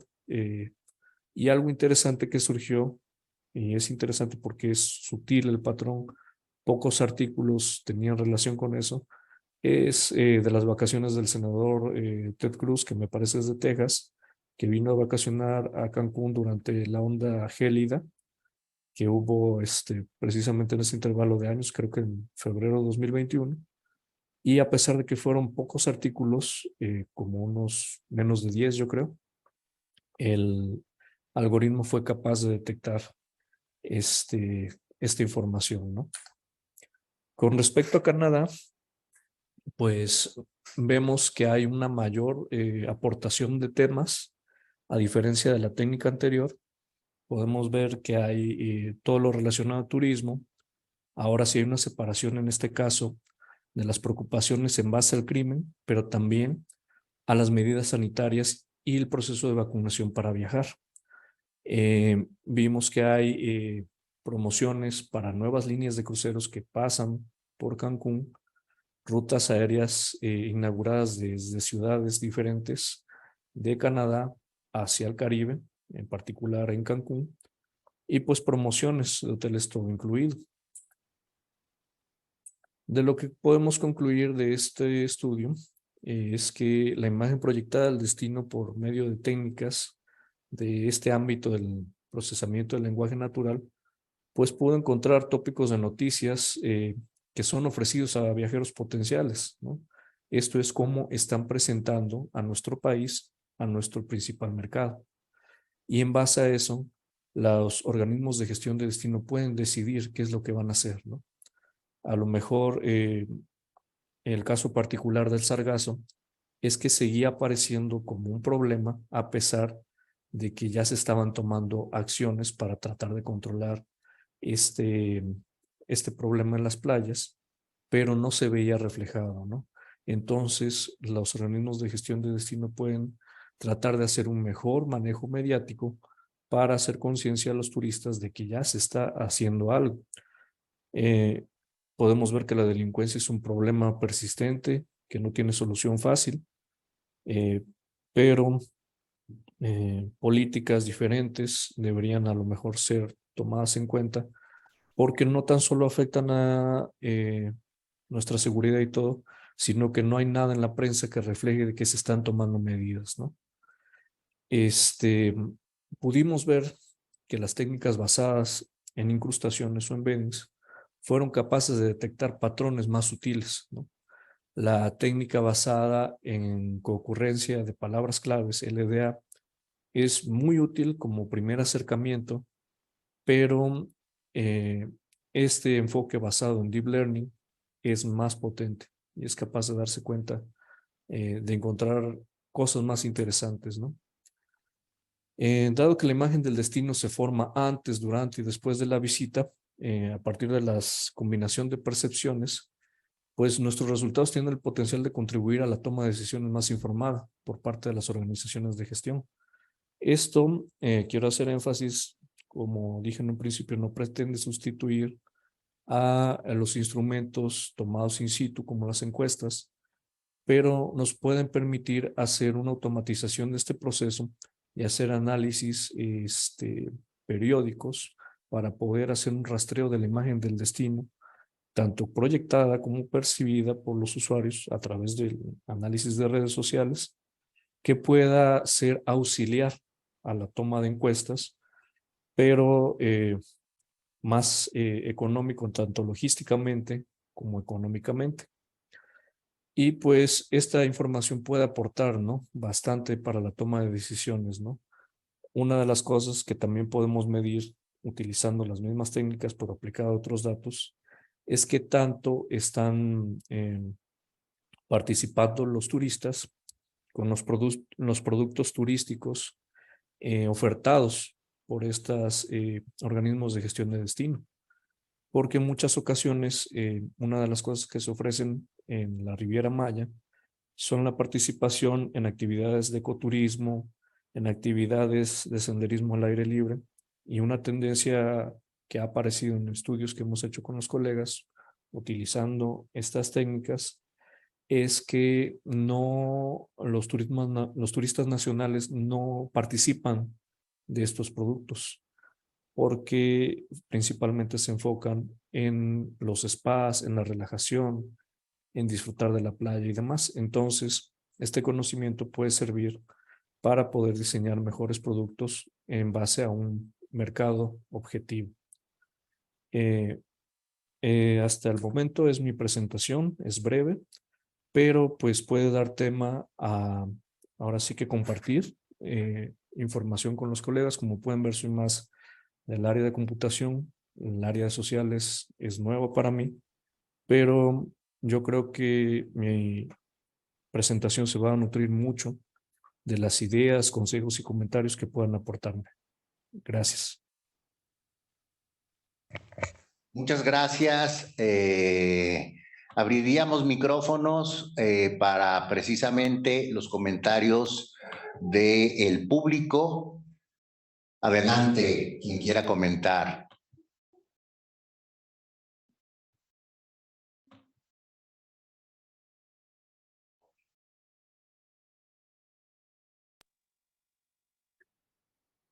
Sí, me gustaría comentar. Sí, adelante, Fernando. Gracias. No me quedó muy claro cuál fue tu criterio de inclusión para las páginas. Solamente eran páginas en general el buscador de Google. Nos asistimos precisamente la máquina de búsqueda de Google. Buscamos información de cómo funciona este programa en particular para hacerle consultas específicas. Entonces, en base a eso, uno puede diseñar la consulta. Usted cuando va a Internet busca en Google con una frase y va refinando la frase hasta que encuentra lo que quiere, ¿no? Pero utilizando la información de la API, uno puede poner parámetros como buscar de tal fecha a tal fecha, primero. Segundo, buscar tal noticia con respecto a Cancún, a turismo y tal. Y tercero, utilizamos parámetros especiales para simular la búsqueda como si hubiera sido hecha en suelo norteamericano o en suelo canadiense. Esto es, permite simular que soy una persona buscando desde mi computadora en Estados Unidos, ¿no? La búsqueda en inglés, y arroja resultados precisamente limitados nada más para Estados Unidos. Diferente que si hago la búsqueda aquí en México. Y lo que hicimos fue colectar todo, ¿no? Todo lo que saliera. Porque la ventaja de estos métodos es que se nutren de más información. Y si hay algún patrón interesante que tenga la suficiente fuerza para poder señalarse en medio de todos esos datos, pues va a surgir, ¿no? A través de los métodos empleados. Entonces sí se colectó todo, pero pues como puede ver, algunos resultados fueron coherentes, ¿no? Porque utilizaste una red virtual para enmascarar, ¿no? Me imagino, sí. Mi otro comentario es que usualmente, bueno, no sé, eso habría que ver de tus datos, si son artículos relacionados, o noticias relacionadas con medios de comunicación, con blogs, etcétera, ya que eso puede sesgar bastante pues, lo que estás mostrando, ya que regularmente estos pasan por una censura fuerte cuando son noticias y bueno, cuando son pues, promociones, pues también están sesgadas debido a que se paga pues para ello, ¿no? Regularmente, como dices, las agencias que gestionan ello. Entonces, mi pregunta es que, no nos pregunta, es un comentario y también, bueno, comentario pregunta, es que si para darle vuelta a la censura no sería conveniente mejor hacer un web scraping en Twitter y a lo mejor ahí podrías dar más un muestreo mejor de la percepción que se tiene pues justo de Cancún, dado los tweets, a lo mejor incluso, no sé, agarrarlos de México, pero si no, pues eso, hacer una inclusión solamente para Estados Unidos y Canadá, y ver, pues, hacer lo mismo que hiciste, pero ya con tweets, ¿no? Me late que ahí, no sé, eso es una hipótesis, se está en principio no está tan sesgado o censurado como búsquedas pues, generales, ya sea de portales de noticias o de portales que se dedican a promocionar los destinos. Eso sería pues pregunta o sugerencia, si es que no lo consideraron o se lo consideraron porque no lo hicieron. Y finalmente, bueno, ya hablaste en tu metodología pues las frecuencias de las palabras, pero no vi que pusieras frecuencias, o al menos una nube de palabras, justo para ver pues cuáles son las más frecuentes. Esos serían mis comentarios. Ok, sí, con respecto a la primera parte, la sugerencia, sí, es una excelente idea y es parte de lo que vamos a estar trabajando como trabajo futuro. Bueno, ya lo estamos haciendo. eh, y no solamente limitado a Twitter, ¿no? Sino a todo canal que podamos ocupar. Por ejemplo, en TripAdvisor hay muchísimo material, ¿no? Porque ahí los turistas comparten mucho de su experiencia de viaje y pues no es ahora sí que tan artificial. Si están enojados, lo van a hacer saber. Si les gustó, lo van a hacer saber, ¿no? A diferencia de los medios como los periódicos. ¿Por qué no se hizo en este? Porque son las dos partes del constructo, ¿no? Proyectado y percibido. Percibido sería precisamente, yo turista, me gustó Cancún por esto y esto y esto, y lo publico en alguno de estos medios. Entonces ahí veríamos cómo lo percibieron, pero queremos saber qué es lo que les están proyectando. Por eso nos limitamos en esta parte a eso. Una subsecuente parte sería precisamente lo que usted dice y pues estamos trabajando en ello, ¿no? Para poder conocer bien las dos partes del constructo. Con respecto al otro, eh, normalmente el enfoque tradicional de LDA se empieza de esta manera. Se crean un vector de vocabulario. Esto es cada palabra única que aparece por lo menos una vez dentro del texto, para evitar que aparezcan palabras vacías que nosotros le llamamos que son las preposiciones, los signos y demás. Tenemos que hacer un limpiado de todo el texto. Entonces, esto lleva a que quede como una especie de idioma tarzanesco, de a mí gustar comida y así. Queda completamente inconexo, pero quedan las palabras que transmiten información. Ahora, estos vectores tienen longitudes enormes. Por eso se ha pasado de este enfoque tradicional a las incrustaciones. Un vector de vocabulario fácil puede llegar a las 10,000 palabras o más, ¿no? Entonces, las frecuencias de esto son relativas a cada tema. Sí me faltó como ¿cómo se llama? Un diagrama de las frecuencias de las palabras importantes en cada tema en específico. Pero muchas veces lo que falla LDA es que pone en primeros lugares la concurrencia de ciertas palabras que no son tan relevantes. Por ejemplo, acá, ajá, vamos a fijarnos aquí en seguridad general. Hasta arriba, de mayor frecuencia, nos ponía palabras como, ¿qué le gusta? Clínica, no sé, precaución, y nada que tuviera que ver con contagio, con COVID, con eso. Entonces, posterior a que el programa obtiene resultados, luego esos resultados hay que tomarlos con pinza, porque a lo mejor no tendrán una frecuencia tan alta, pero sí tienen sentido desde el punto de vista semántico, que por ejemplo COVID y prueba aparentemente no tendrían relación en otra época, pero ahorita sí, ¿no? Prueba para COVID. Y policía tiene relación con asesinato, con drogas, con todo eso. Entonces, no son tan informativas hasta que no las expulga uno, por así decirlo. Donde fallan esos enfoques, al crecer las representaciones tan enormes como vectores de 10,000, 100,000 palabras, es donde triunfa las incrustaciones, que son vectores más pequeños. Son de 300 dimensiones más o menos, pero sí llega a producir resultados más interesantes, ¿no? Más fácil de descubrir la relación semántica entre estos resultados. Sin embargo, de esto que es los embeddings tampoco da como una frecuencia o relevancia acertada, porque, por ejemplo, en hoteles todo incluido pudiera dar hasta arriba aeropuerto, ¿no?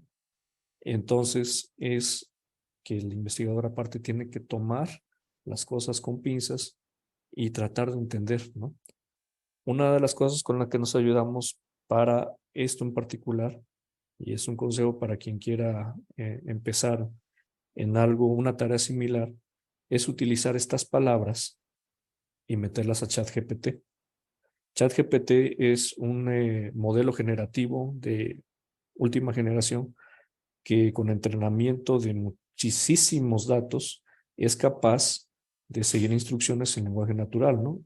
Lo que le dijimos es, con estas palabras clave, dinos la idea principal del tema subyacente. Y en base a eso, pudimos encontrar más fácil la relación entre los términos. Sin embargo, si las palabras realmente no tienen ninguna relación semántica, ChatGPT dirá, estas palabras no tienen relación semántica, no se puede construir la idea principal. Entonces, más o menos con esos dos componentes es que tuvimos para hacer, no tanto basándonos en las frecuencias, sino en la coherencia semántica, ¿no? No sé si respondo su pregunta. Sí, claro. Lo comentaba también, no solamente la frecuencia, pues eso, te da el más frecuente, pero si es que verificaron si se cumple, digamos, la ley de Zipf, eso sería interesante o no. Es decir, que la gráfica de frecuencia-rango sigue una distribución libre de escala en general en todos los textos. Entonces, justo aquí a ver si se cumple o no, pues esa ley también sería interesante. A eso también pues estaba orientada esta pregunta. Nunca había escuchado de eso. ¿Cómo se escribe? Ley de Zipf es con Z, como si Y, fuera el archivo comprimido ZIF, pero con F al final. Zipf. ok. Sí, entonces Voy a investigarlo. fue un lingüista donde pues demostró que, bueno, agarró varios corpus de libros y demostró que en una gráfica de rango de frecuencia, donde ponías, digamos, el rango 1 era el más frecuente, rango 2 el segundo más frecuente, etcétera, seguía una libre de escala, es decir, que tenía una simetría de invariancia de escala. y por lo tanto ahí tendría un tanto de fractalidad. Entonces esa cosa está interesante. Y bueno, y después Germinal Cocho, que es un investigador de Instituto de Física, bueno, ya murió hace pocos años, pues también hizo lo mismo y pudo ver, digamos, la complejidad de los textos dependiendo de de las pendientes que aparecen justo en esta ley de Sid de cada texto, en el sentido de qué tan rico es el léxico. Es decir, si son a lo mejor artículos o corpus con muy poco léxico, pues se nota una pendiente pues, muy cercana, bueno, no muy cercana, pero más baja que si fuera un léxico. Digamos, comparó artículos de TV Notas con capítulos del libro de Shakespeare y se notaba bastante la diferencia. Entonces también propuso que hay una forma de marcar la calidad por medio de la complejidad, medida como diversidad de palabras que están metidas en ello, ¿no? Y bueno, en principio uno supondría que mientras menos palabras, pues más directo es es una hipótesis, mientras menos palabras, a lo mejor es más directo el mensaje o es para un público menos especializado, ¿no? Soy interesante, voy a investigar más del tema, le agradezco. Sí, sí. Ah, bueno, y bueno, otra cosa también sería bueno, ya que tiene estas concurrencias, pues incluso sin hacer la purga, como dijiste, a lo mejor plantear las redes. Las redes, ya que tienes concurrencias, podrían pues eso darte comunidades y en principio pues los tópicos y las comunidades de las redes podrían quedar bien claro pues cuáles son. Eso también está interesante y ver qué tipo de redes son. Bueno, y hacer todo el Ujú. análisis, ¿no? De grafos, de distribuciones de grado, de clustering, de intermediación, en fin. Sí, se oye bastante más interesante. Voy a proponérselo a mis colegas porque sí, en algún punto nos habíamos planteado con el análisis, ¿no? De la complejidad del vocabulario para saber si una tarea particular de clasificación de texto pudiera ser más difícil que otra, pero no habíamos encontrado como una herramienta. Somos más ingenieros que lingüistas en ese punto, entonces desconocía yo, bueno, por lo menos yo, de este tópico, esta herramienta, pero bueno, me está dando puntos de partida para nuevas avenidas que recorrer. Le agradezco. ¿De qué? Gracias.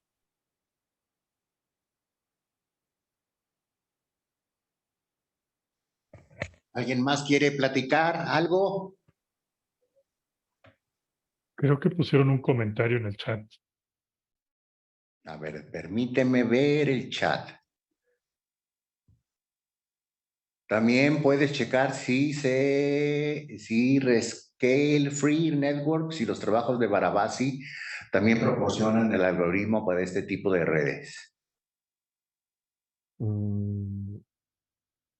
Tengo que investigar primero estos conceptos y también a este autor, Barabasi, Sí. porque no me...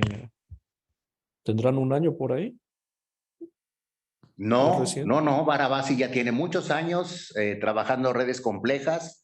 Es precisamente de los autores clásicos en redes complejas. Entonces te recomendamos que te metas a ver la teoría de redes complejas. No es lingüista, es más bien, pues yo creo que matemático. Todo lo que te ha dicho el doctor Fernando es también más que nada, pues, teoría de redes complejas. Entonces, pues va por allí. Lástima que no están mis colegas, las argentinas, Irene y Natalia, que podrían haberte ayudado a repensar esto desde un punto de vista semiótico. Ah, sí, muy interesante. Sí, Complejo. porque precisamente, pues creo que es lo que falta. Bueno, creo que es una estrategia válida el meter las palabras clave y pedirle a ChatGPT que te dé el tópico, pero ¿Qué pasa con ese tópico? ¿Cómo están realmente coordinadas estas palabras clave? ¿Y qué es lo que me están diciendo en términos semióticos? Eso creo que es importante. Y bueno, creo que también una de las preguntas que yo haría es, realmente después de que yo hago esto, ¿cómo puede esta estrategia servir como una técnica de investigación para aquellos que están interesados en mejorar sus políticas de promoción de sus sitios turísticos? ¿Cómo puede servir sacando nada más un tópico? O sea, si yo saco hoteles todo incluido, ¿qué me dice siendo yo un restaurantero? O crimen y medidas sanitarias, ¿qué me dice? O sea, estos tópicos que sacaron, ¿cuál es la relevancia? O sea, creo que eso falta precisamente en el trabajo, hacer un esfuerzo de repensarlo, no tanto tan computacional como lo hemos dicho. Este es un espacio precisamente para pensar no solamente lo social, sino lo computacional, pero no solamente lo computacional, sino también lo social. Es decir, si está tratando de aplicarse a un área concreta, ¿dónde está la aplicabilidad concreta de esta técnica? Esa sería mi pregunta. ¿Dónde está la aplicabilidad concreta y dónde estaría, cómo sería un ejemplo de esta aplicabilidad si es que lo tienen pensado? Si no lo tienen pensado, pues te entiendo y se los dejaría de tarea. Bueno, utilizando su mismo ejemplo, ¿a qué le serviría un restaurantero? Pues al parecer la gastronomía en este lugar no está siendo motivo de comentarios, simplemente no está trascendiendo ese nivel.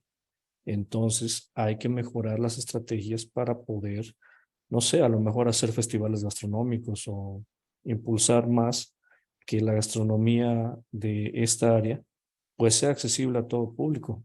Muchas veces supongo que será por cuestión de diferencias culturales, lo picante de nuestra comida, que es pues comida es agradable, pero no tan importante como para trascender. Para tomar decisiones, siempre va a necesitar información. Y la información no son simplemente datos. Si no se analizan los datos, no se puede obtener información para la toma de decisiones. Y en base a esto, pues es tener idea de qué tipo de cosas trascienden a la prensa para en base a eso, pues poder mejorar. Entonces, durante esta época que se muestreó, una de las cosas relevantes era precisamente lo del COVID y también la violencia. La violencia, pues no hay una solución que pueda yo ofrecer, ¿no? Pero de lo otro, pues sí es importante que se plantearan, por lo menos en campañas publicitarias, concientización, supongo que entre los restauranteros, hoteleros y prestadores de servicios, para poder dar una impresión y pues también hacerlo de verdad para que los turistas se sientan seguros, ¿no? Y eso es algo que si está trascendiendo, no se están sintiendo seguros. Eso es algo que podemos hacer para la toma de decisiones. Entonces, pues básicamente, esto solamente es un ejemplo de lo que se puede hacer, pero también podemos buscar información relativa a un tópico de su interés. Si quisiera, por ejemplo, lo mismo que mencionó, el tema de los restauranteros, podemos rastrear la información o los datos que sean necesarios, ya sea querer conocer el punto de vista de los turistas, pues tendríamos que elegir una fuente de información como ya se mencionó hace rato, Twitter, tal vez TripAdvisor y demás, y sobre eso, buscar sobre ese tópico en específico. Lo que proponemos como novedoso en este punto es que a diferencia de las investigaciones anteriores, es un poco cerrado, de nada más voy a encontrar todos los artículos que tengan que ver con infraestructura turística, con seguridad, con, no sé, estabilidad política, como hizo Stepchenko. Ahí pues está uno limitando, ¿no? Aquí la pregunta es, ¿qué hay acerca de Cancún sin limitarlo?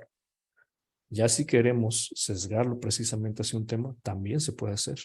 ¿Qué hay sobre gastronomía relativo a Cancún que quieran que comenten las personas de Estados Unidos y Canadá? Entonces, este es un primer acercamiento, pero sí tenemos pensadas esos posibles vertientes que usted menciona. Ok, muy bien, muchas gracias. ¿Alguien más que quiera comentar?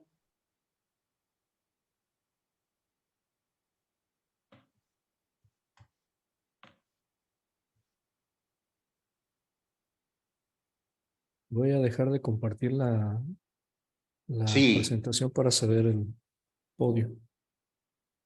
sí, Gracias está por la bien. invitación. Perfecto, muchas gracias. Bueno, nos quedan 10 minutos de comentarios. Si no los usamos, nos esperaríamos esos 10 minutitos a que se conecte Betiana Elizabeth Vargas, quien creo que todavía no está conectada. No la veo por aquí. Entonces, pues lo esperaremos a que se conecte. Y pues a la 1 comenzaríamos, no digo no es cierto. Ahorita nos sigue precisamente Raúl Anthony Olmedo Neri, quien ya está aquí presente, quien nos va a presentar su ponencia Datificación y Cultura Digital, problematizaciones desde y para las ciencias sociales.